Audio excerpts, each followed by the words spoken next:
Hey guys, Kinsey here. Before we hop into today's show, I want to quickly let you know that today's episode is brought to you in part by Studio Sweden. Studio Sweden has the most gorgeous collection of headphones and earbuds for Apple products. I have been constantly using my rose gold and white earbuds, and I could not love them more. If you are interested in learning more about Studio Sweden or grabbing a pair of earbuds for yourself or somebody for the holiday season, you can get 15% off your order with the code SHECREATES business. That's all capital letters and all one word. 15% off using the code SHECREATESbusiness at Studio, SUDIO, Sweden.com. Thanks so much, Studio Sweden. This is She Creates Business, a podcast for wedding pros. Your host, Kinsey Roberts, interviews incredible women in the wedding industry who are making their mark and creating success on their terms. Join the conversation. Well, hey there and happy Tuesday. Welcome to She Creates Business, a podcast for wedding pros. This is your host, Kinsey Roberts. Thanks so much for being here with me today, you guys. I really appreciate it. This is episode 89. I'm nothing. I wanted to tell you that this is episode 89. We are slowly but surely creeping up on 100 episodes, and I'm really looking forward to it. So thanks for joining me for all these episodes. And if you are new here, there's lots of episodes for you to take a peek at in the archive. I'd love for you to just go back there and binge listen and let me know what you think. Today's guest is my good friend and coworker at Acuity Scheduling, Kristin Barber. Kristin is a carb-loving, city-dwelling social butterfly who knows far too much about the Real Housewives. She lives in Minneapolis, and when she's not checking out the new restaurants in town, she's planning her next passport stamp. If there's one thing she loves more than traveling, it would be marrying close friends and perfect strangers. That's right, Kristin is in fact a minister. She's a side hustling minister and she loves it. And today we are talking about keeping your side hustle, surprise, an actual side hustle. As I mentioned, Kristin and I work together at Acuity Scheduling, and that's her full-time job, which we both love. And she is not looking to make her minister gig a full-time gig at all. And I really wanted to bring her on because I think her healthy, fresh, amazing attitude about just having a side gig for fun is something that we all need to hear every now and then, especially when we're really in the grind. And a lot of us who are listening to this podcast are trying to make this side gig a full-time hustle, or you are, but you don't know where your next paycheck's coming from. And it all just gets to be so much pressure and you want to pull your hair out sometimes. Or maybe you do know where your next paycheck is coming from, but you still want to pull your hair out. Let's kind of take it back to when we first started these side hustles, when they were side hustles, and remember how much we love doing it and what it actually means to us and what's really important. And you can really get that sense from Kristin. I do want to point out here that a lot of the stuff in here is not like business building activities. Like Kristin talks about, sometimes she doesn't even charge her closest friends because that's how much she loves doing what she's doing. Now, don't hear what we're not saying. We're not saying that if this is your actual job or if this is your business, you do need to be charging your clients. I feel that way. But I think it's important for us to look at it from somebody else's perspective who is just doing a side gig and say, okay, I hear you. I like your passion. How can I incorporate that into what I am doing, which is full time, which I do need to make a living off of? You know what I'm saying? So let's keep that in mind as we're listening to this. Kristin, if you're listening, I appreciate you so much. Thank you so much for coming on. It was a real treat for me to have you and just learn the ins and outs of being a minister and your background story. If you guys didn't hear the intro, this episode is sponsored by Studio Sweden. They sent me a couple of headphones that I have really been enjoying. You can pop over to their website to enjoy 15% off your order with the code SHECREATESbusiness. Thank you so much, Studio. And you guys, without further ado, let's go to the show. Kristin Barber, welcome to the show. Thank you so much. How are you? Good. How are you? I'm having the best Tuesday ever. You guys. So if you don't know, I probably mentioned this in the intro to this episode, but Kristin and I actually know each other already, not through the wedding industry, but because we both work for Acuity Scheduling. Isn't that right, Kristin? That is super true. Yes, that is how we met. And I found out she was an officiant and I was like, please come on my show. I begged her. I had to really work for it. I think she just asked me once, and I was like, yeah, obviously. That's I'm true. on. It's true. Kristin she's so gracious with her time. I was like, oh, okay, great. Thank you. I had to get her phone number. What's that? I just don't really have a lot going on. I'm just at your beck and call. I had to get her phone number from another coworker, and I had to stalk her on text, like, hey, it's Kinsey from work. Kristin, we were chatting about this offline, but you are the very first officiant I have ever had on the show. And I have a lot of questions about this because I've never spoken to an officiant. I don't even know how you get involved, because I'm in my mind, even though I'm not active in a church or anything like that, but in my mind, I'm like, and also I didn't even get married by a pastor. Like our friend got officiated, like he got ordained online and he married us, which is the best thing I ever did. But in my mind, I'm like, okay, how does this even happen? How does it start? So we're going to get into all that. But like I said, I gave everybody that professional bio there at the top of the show, but I would love for you, in your own words, to just tell us who you are, where you're coming from, kind of how you got involved in the wedding industry as an officiant. Yeah. So I had really no intentions of getting involved in this industry whatsoever. I love going to weddings. I love helping friends and family plan their weddings. But if somebody said one day this will be like a side gig for you, I don't know. I guess I'd be super shocked, but also like, yeah, that sounds about right at the same time, because I'm just kind of up for any random adventure, really. But my foray into this industry was based on a friend deciding to throw a surprise wedding. Mm-hmm. Now, luckily, the groom was in on it. That would be really sketchy. But the families were not in on it, and everyone else that was attending was not aware that the housewarming party they thought they were going to was also a wedding. Oh my gosh. So one of my best girlfriends called me like 11 days before her housewarming party, and she kept calling, so I knew it was important because it was like Tuesday at 10, and I was like, get real. I'm not answering my phone right now. It's Tuesday at 10.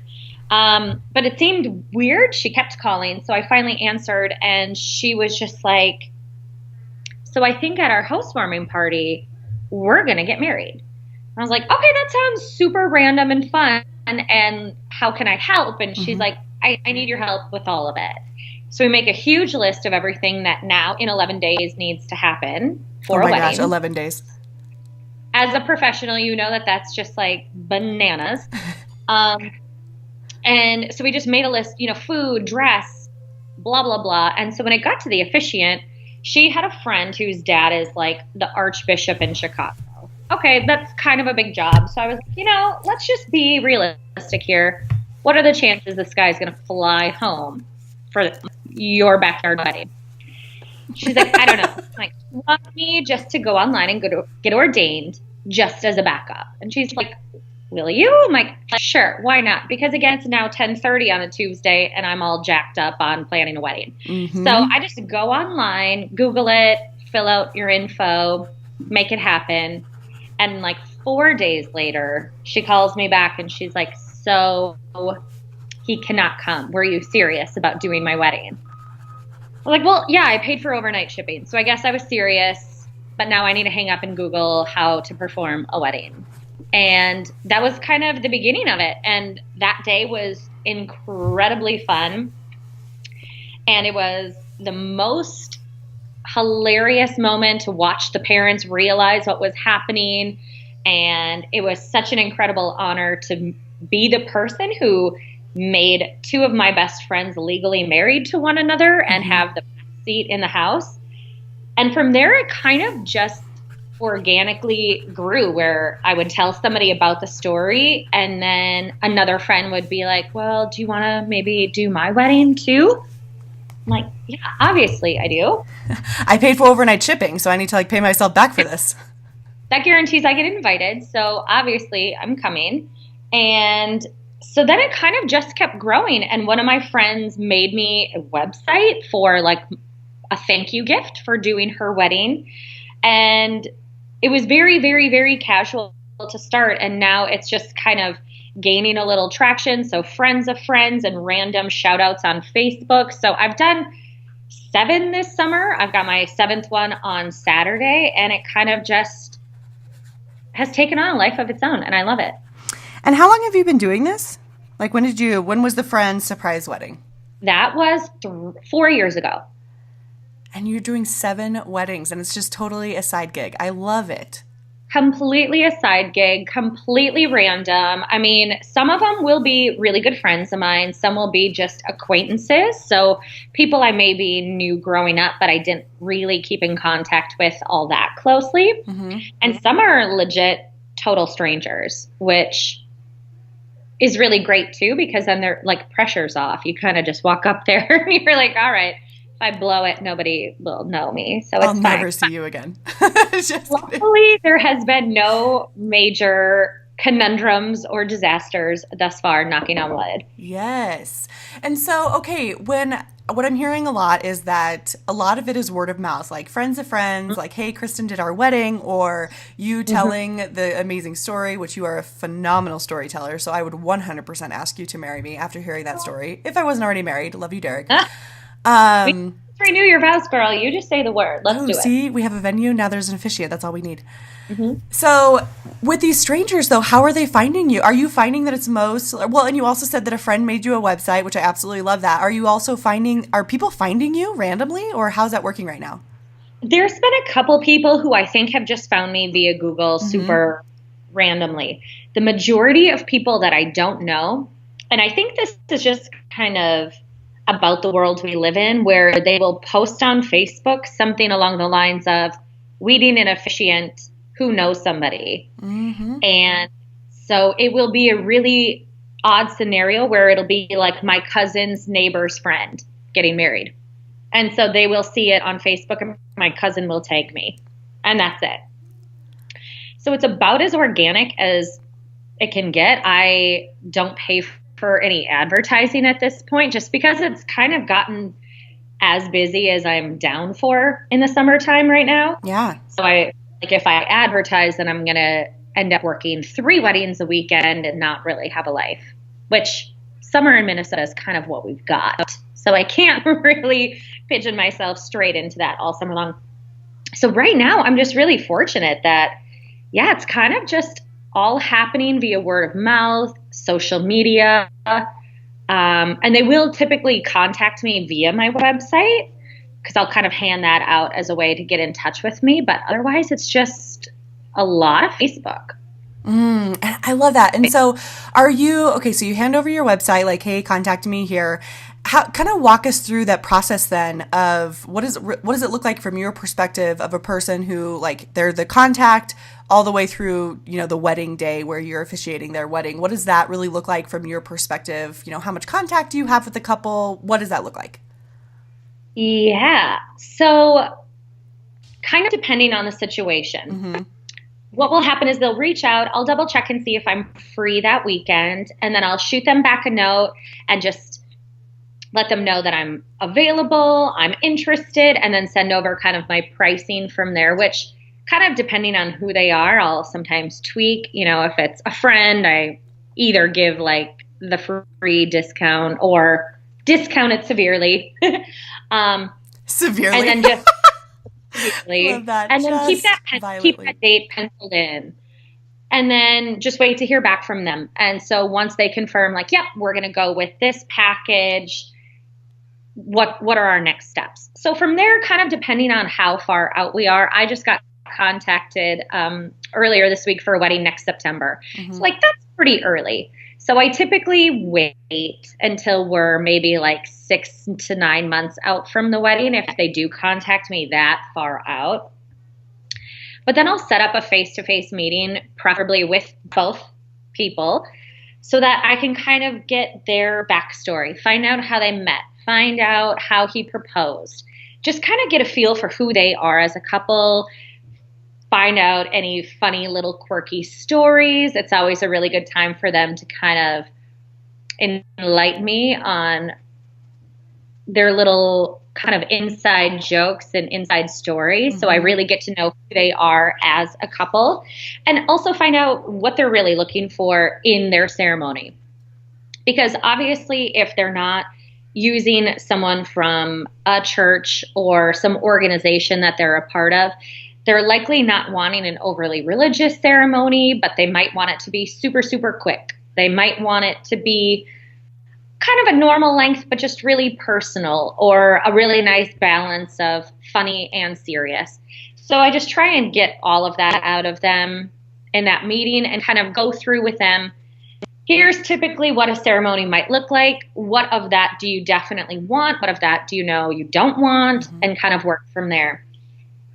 And then from that point on, I'll just kind of send over different ideas for readings or vow options, ring exchange options, things like that, just to kind of get the ball rolling. Obviously, they can go with whatever wording they want, but a lot of people are just overwhelmed by the whole process of a wedding in general, that having that starting point just kind of helps hone them in on what to really be looking for. Mm-hmm. And then throughout the whole process, we're just kind of in constant contact via email to talk about what they've found, any questions they have. So I kind of just build the ceremony as I hear from them and as they choose elements from what I've sent over or whatever they find. A lot from Pinterest. I swear Pinterest is building every wedding forever in every element at this point. Every wedding. Yeah. It is the black hole of weddings. Oh my gosh. I don't know how people even start, because I can barely find a recipe for a game night. If I had to plan a wedding, I don't even know.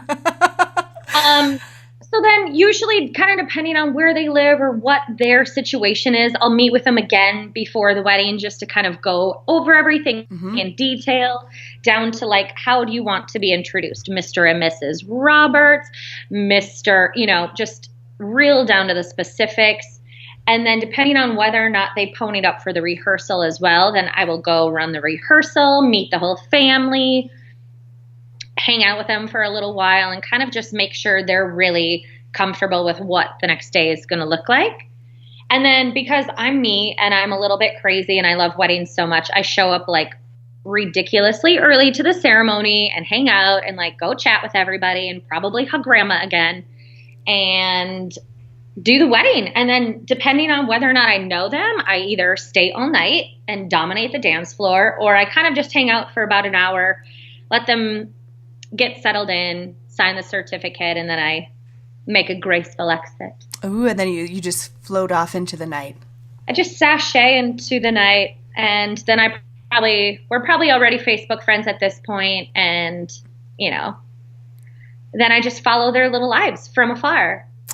Do you feel like, because when you were talking about how you have that first face-to-face meeting, you get their story, you are in constant communication with them, learning more about them, I'm imagining, especially as they send you different pieces of their ceremony, as they figure out what's important to them.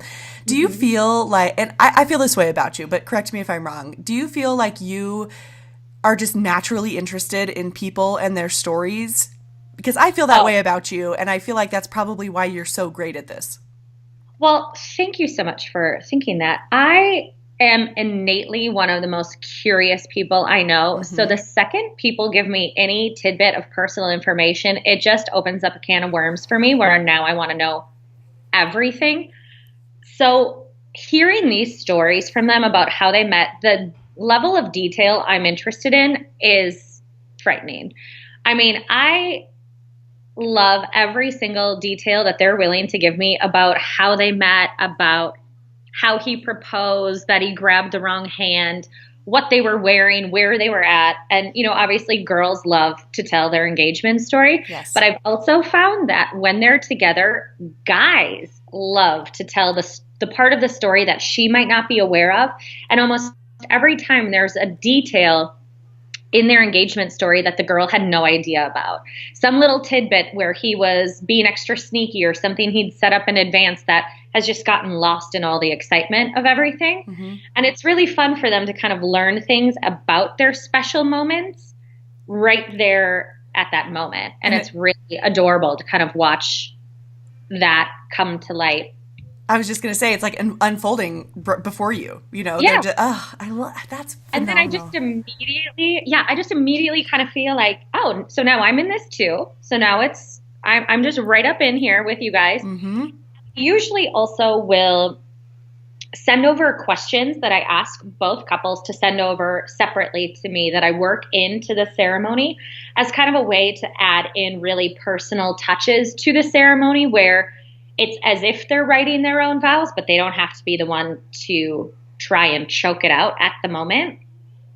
So I tend to get a lot of personal information and a lot of really sweet moments from those replies as well, where I also feel just super invested in these couples. And I feel like all of a sudden I'm like into really intimate parts of their lives without having met them more than one time, which I love. Absolutely.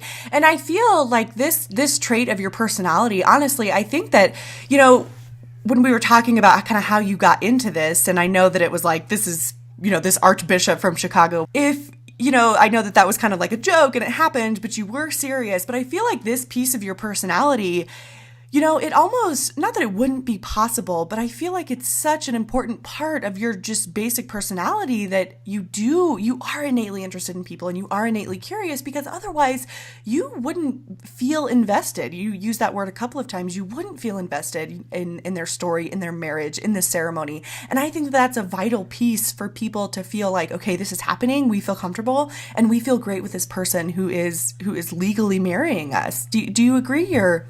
I mean, I really hope that's how they feel. Mm-hmm. I hope that, you know, if they came into it just being like, sure, she'll be fine, and I just don't want it to be X, Y, or Z, and according to my friend, she's not.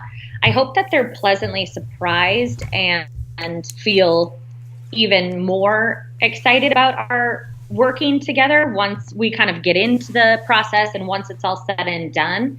I hope that's how they feel, because I do genuinely get so interested in who they are and feel so immediately close to who they are as couples that, like, as soon as anything great, I just saw one of my couples I married this summer on Saturday night, and they both came running up to me and they're like, did you hear? We're expecting a baby. And it's like, huge hugs all around and like celebrating. And it's just, it's so incredible, because now forever, I just kind of feel extra attached to what their lives become from here on out.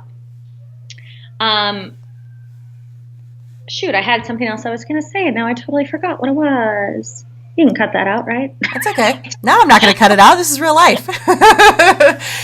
So tell me about, let's talk about the business side just a little bit. And you can like, feel free to be like, no, I don't want to tell you, but I'm really curious about what you charge, especially since you severely discount for your friends, which I love that word. But and you don't have to give specifics or anything, but what does it look like from a business perspective for, you know, kind of what you're charging, and what does that include? You mentioned packages, so there's definitely some thought that goes behind it. Could you kind of walk us through that a little bit? Yeah, and this was probably the most difficult part for me, because I'm somebody who tends to, I feel like I'm getting as much out of doing this as the couples, I think, are getting value from it. So I really struggled feeling guilty with actually charging for this process, which is crazy, because I would say for the majority of the weddings, I'm putting in a good 20 hours of work minimum between driving to meet with them, meeting with them, the emails, the building of the ceremony, because I customize each one for each couple. And I really struggled with that. And some of my friends were like, you have to be like, stop being ridiculous. You're actually spending a lot of time and gas money getting around to all these weddings. You need to charge. Yes. So I kind of have a basic level where if you know everything you want me to say, I will just show up and say it and make it legal and sign the paperwork, and I'm on my way. And I did have one bride who that was her whole plan. She was the second person I married.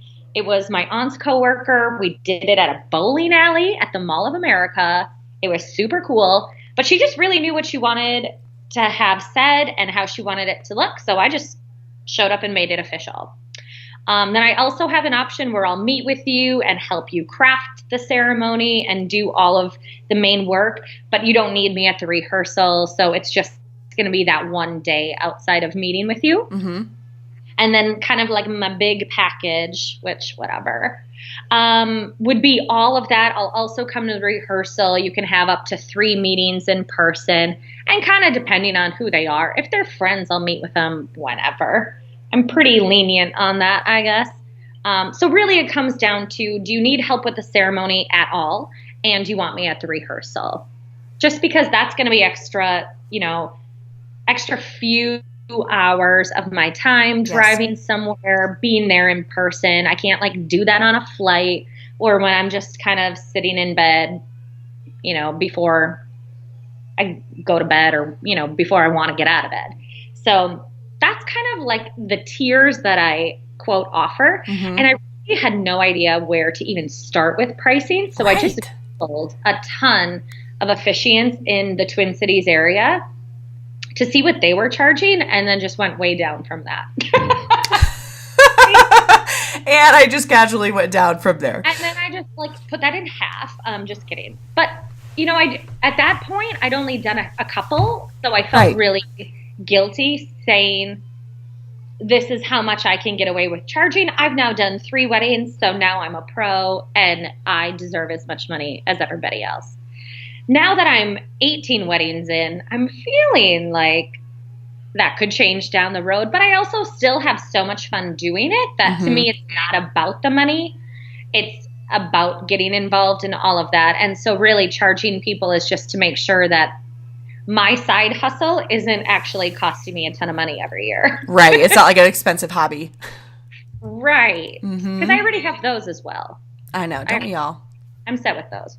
Well, and you know what I like about this is I feel, you mentioned that you get as much out of it as you feel like you're putting in, and you enjoy doing it, and it's something that makes you happy. It is also genuinely a side hustle. It's not something right now that you're trying to make your main thing. You don't want to become a professional officiant. And I think there's a lot of value in that, because sometimes what I see in the creative community when we're all there's a lot of messaging, and, listeners of the show I say this all the time, but there's so much messaging around quit your full-time job, go full-time with your side hustle, do all the things. And I just disagree with that, because you can find such valuable work and meaningful work in a true side hustle that you enjoy while also working a meaningful, valuable full-time job. And I feel like you and I are both doing that. And there's not always, not all of us are trying to be yep, I'm trying to be a full-time officiant, so I need to take this so seriously that it kills me. And I really appreciate that. Yeah, when I was younger, so before I started our mutual job here, I was in event planning and kind of working in that whole marketing world and doing events. And when I was quite a bit younger, people had suggested about getting into the wedding planning industry. And I thought, I can't do that. That's literally all my nights and weekends. And that would make me crazy. And I wouldn't be willing to give that up for my full-time job. And so kind of in that same way, it's this job, this side hustle is something that to me is something I can still say no if I already have plans. I don't want to break those plans. It's not my bread and butter. So I don't feel guilty taking a week vacation in the summer and worrying about how much money I could have potentially made that weekend instead. It's still something that is just more of a passion for me. And it's something I just find really inherently fun and interesting. And it's not about the paycheck. I'm not relying on it to get by. So there's no stress involved with it. Yes. And I think that when there is no stress involved with it, I think that can have positive effects on our work product, because we're not feeling the stress of, oh my gosh, if this doesn't go well, then, or if I don't get this job, or if they don't, say yes or what have you. There's so many repercussions. It's kind of like a ripple effect in a lake. There's so many repercussions of not getting as many weddings as you need. Most of the people I've had on the podcast, they're all doing it full time, or that's their goal. And you guys know that I'm 100% supportive of that. But I think it's so healthy for us to have this alternative view from Kristin that says, hey, it can still be just as fun and just as meaningful if you are doing something for fun, that brings in a little extra cash, but also, really puts you in front of some really cool people. Would you agree? I would 100% agree. And to that point as well, I also don't feel so much pressure to really sell myself or to really get overly pushy for my own benefit. So am I completely shameless when I find out somebody is engaged? 100%. Is it usually pretty casual? I am ordained, so if he ever pops the question, you know where to find me. One of those kind of things. But that's just me trying to get invited to a wedding.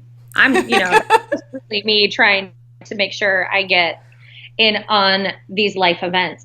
So to me, and typically those people I'm pushing are also people I'm not going to charge. So it's not about me trying to just hustle my friends and be give me your money instead of a stranger. It's me genuinely just wanting to be there. And I take so much pride, especially with friends, in being the reason that they're legally married. Like, I want to take credit for their tax breaks. I want to be the person where they're like, the reason we're married is because of Kristin, and without her, we'd be nothing, which isn't true. I'd like there to be a flicker of that crosses their mind at some point. But yeah, so for me, it's not about that at this point, and I just don't really see it ever becoming my full-time gig. Because again, weekends. And I don't know how to leave. So even if I don't know you, I'm still staying, a solid hour or so at the reception, catching up with all of your family I do not know. So if that's all I did, I mean, I'm not good at leaving. I'm not the person who shows up 10 minutes before, does the ceremony, and then immediately leaves. So maybe if I was more like that, it would be easier for me. Yep, you're like, I have the worst officiant FOMO that ever existed. I will be here until midnight. I mean, maybe a past hors d'oeuvres about to come out. I'm not trying to miss that right now. Like, I gotta stick around for a minute. I don't think anyone listening right now is like, yeah, I would miss the hors d'oeuvres. No, you wouldn't. Nobody wants that. You would. You just wouldn't. Kristin, this has been, I love you. This has been such a fun conversation. I have really appreciated your outlook on this side hustle, and it was really, really cool to get the inside scoop on being an officiant, because I truly just had no idea. I feel like I could talk to you forever. But for the sake of the listeners, thank you so much for being here. I appreciate you, and I will literally see you in like an hour and a half when I come to work. Yay! Thank you so much for having me on. I hope everybody got a little something out of it. And yeah, if anybody's in the Twin Cities area, you know where to find me. Yeah, sir, and she really means that, you guys. I can vouch for that. If you are in the Twin Cities area, you want to know Kristin, and she will actually do that. I will do that. We can just go grab happy hour too, even if you're already married. It's fine. There you go. Awesome. I just like friends. Thank you so much, Kristin. I'll talk to you later. Okay, bye. Bye. Thank you so much for listening to She Creates Business. Please take a minute and head to iTunes to leave an honest review so we can help more wedding pros find the show.